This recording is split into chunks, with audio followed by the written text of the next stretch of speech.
Hello, everyone. Welcome to New Gen Politics.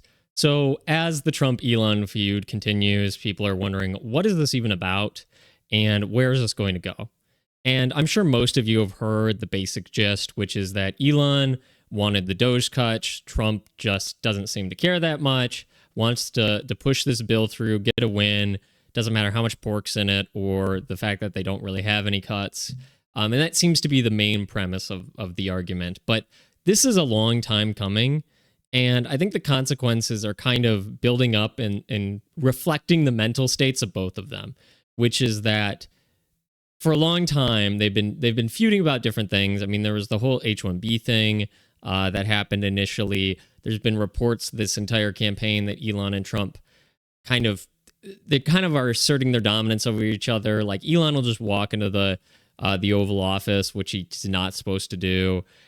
He thinks because he's the one who financed the campaign, he kind of has a lot of say in it.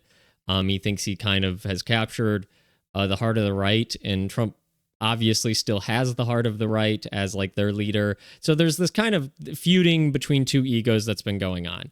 I think recently, what's really sparked this is, yes, there's the problem with Elon not getting any of the cuts he wanted. Basically, he's not really getting listened to. Nobody's listening to him. Nobody's acknowledging him in the way that I think he wants. But I think another part of it is he posts a reasonable kind of counter to this bill, which is that, hey, this thing's full of pork. It's going to raise the deficit instead of cutting it. It's full of a bunch of ridiculous nonsense. And you just want to pass it. And like everybody's talking about how amazing it is. Like, weren't you supposed to be the party of fiscal responsibility and smaller government and all this stuff? And Trump takes that, and which is like a valid criticism. I mean, and then he kind of just explodes as well. And I think this is a long time coming because Trump keeps taking it on the chin, honestly, by mainly his own constituents. Trump has been able to do basically nothing about Ukraine and Russia and Palestine and Israel. He has been called Taco Don this last week because Trump always chickens out is the acronym on the tariff thing. He hasn't really accomplished anything there besides keep moving the goalpost back a couple months.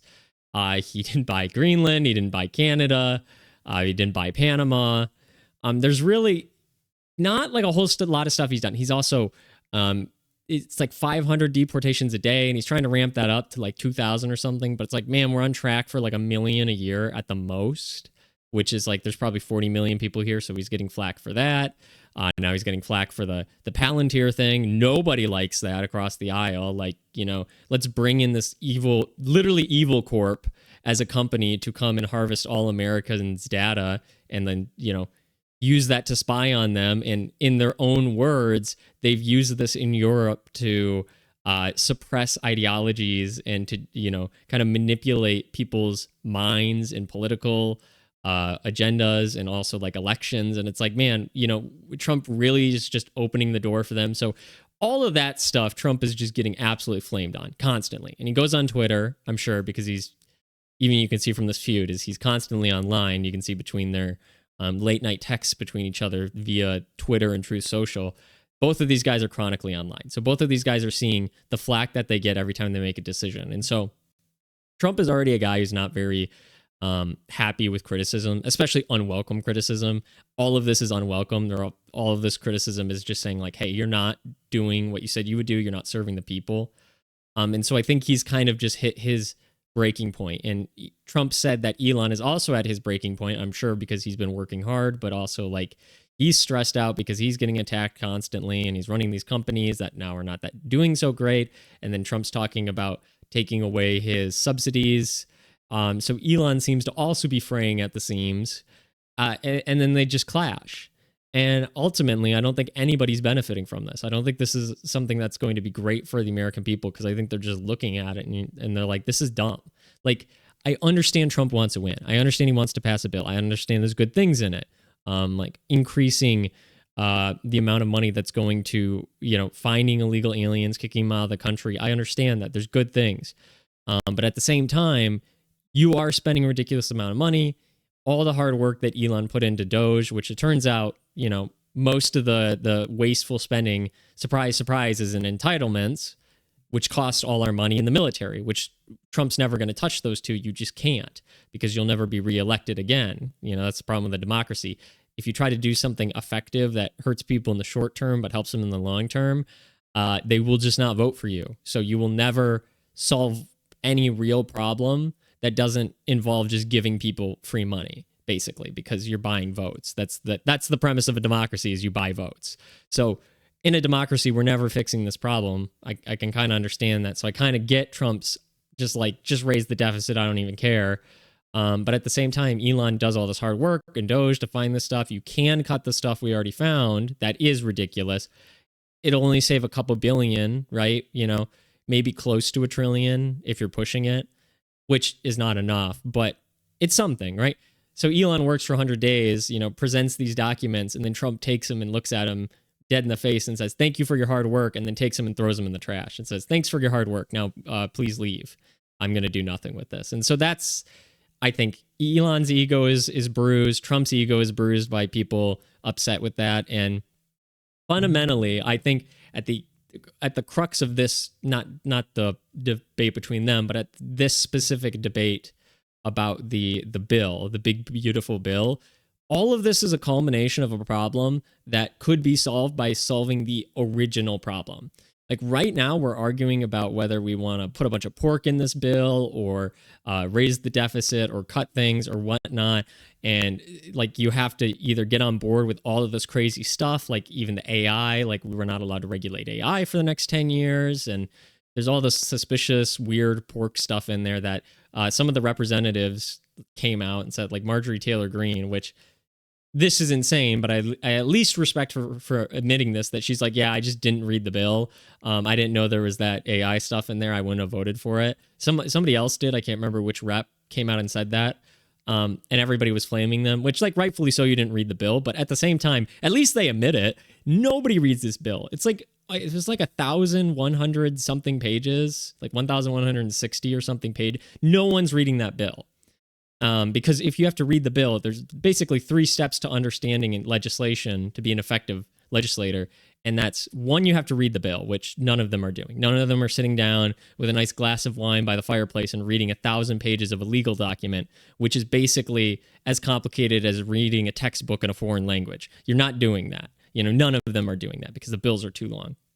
Second, you have to comprehend everything. You have to understand the legal jargon and all that nonsense, and like actually understand what the bill's saying, which probably no one can do with 1,000 pages.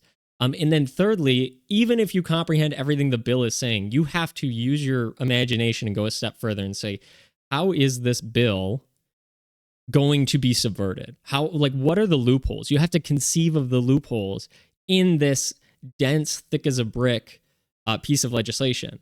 You have to find the one line that says, this endangered species of fish cannot be caught with rod fishing. And you have to say, well, that's very specific. It says it can't be caught with rod fishing. Then can we catch it with spear fishing? Well, that's not good because we're trying to protect the fish. What's that tiny little loophole in there by adding an extra word or taking it out that I have to think about when passing legislation? It's like no one's doing any of this. And so that's the main problem. That's why we're fighting about this big, beautiful bill anyways. And they use this term big, beautiful bill as like a, it's just semantics to make it seem like it's great and everybody loves it and everything about it is perfect. And so what we actually need to do, the problem that, comes before the problem we're facing now, is just make legislation to reduce the size of bills. Either make it a single issue bill. It has to be all in about the same issue. You could even have a restriction, it can't be longer than 10 pages. It can't be longer than 20 pages, whatever. Times New Roman, 12-point font, 11 by 8, whatever, 1-inch margins, single-sided, you make it very explicit. Unless you receive presidential approval. And even then it can't be longer than 50 pages or something.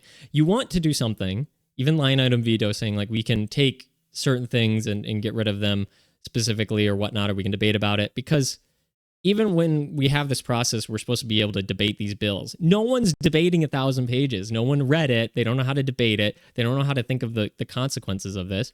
There's all this random stuff stuffed in. So it's like, yeah, I want the money for the border and to track down the illegal aliens and kick them out of the country. But at the same time, you're giving AI companies, you can't sue them for the next 10 years. You can't regulate them. So they can, circumvent all privacy laws for the next 10 years. It's like, why do we have those two things at all in the same bill? Like, why?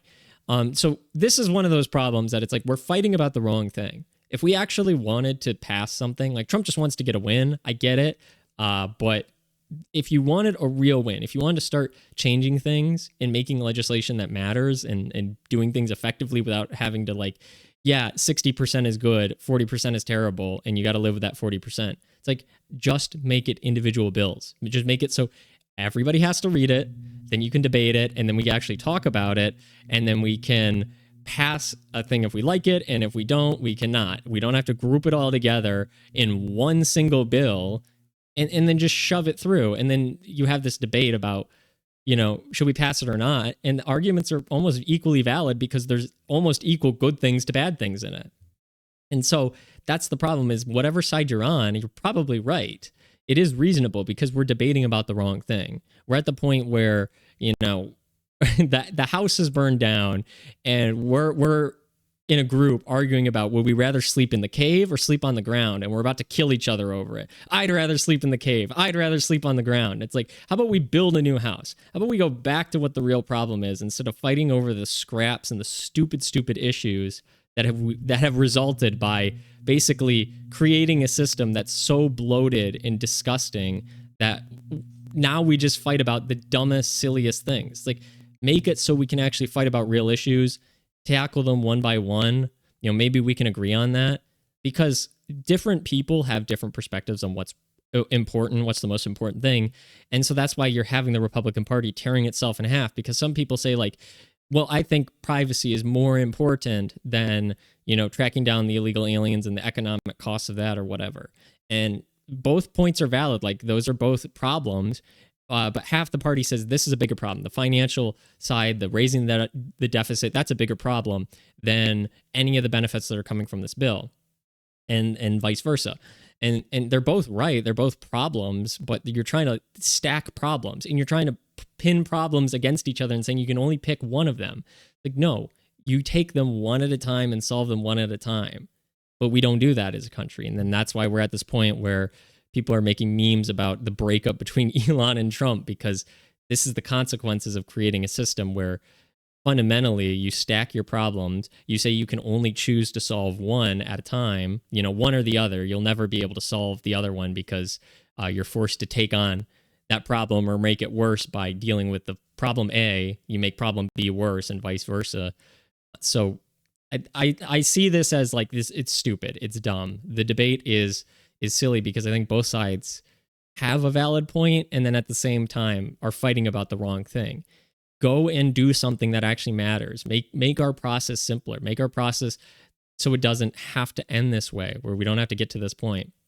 And I don't know how this is going to end between them. It seems to be escalating, and it is always a concern when the most powerful man in the world and the richest man in the world are now like arguing, like one of them was just kicked out of their high school friend group. Like that's the point we're at in American politics and global politics, really. Because like I said, most powerful man in the world versus richest man in the world. That's going to cause problems. That's something you don't want to have happen. And it's all over an issue that could have been solved by actually solving the problem that comes before this problem. So we'll just have to wait and see how this plays out. That's just my perspective on it. I wanted to give something a little different than just like the, going over reading their texts and whatever, their late night conversations. Because I think this indicates a larger problem that's going on in the Republican Party, is this basically breaking apart at the seams because you're prioritizing different things. And each has a valid point to the thing they're prioritizing, but it's like we have put ourselves into situations where we are forced to do that.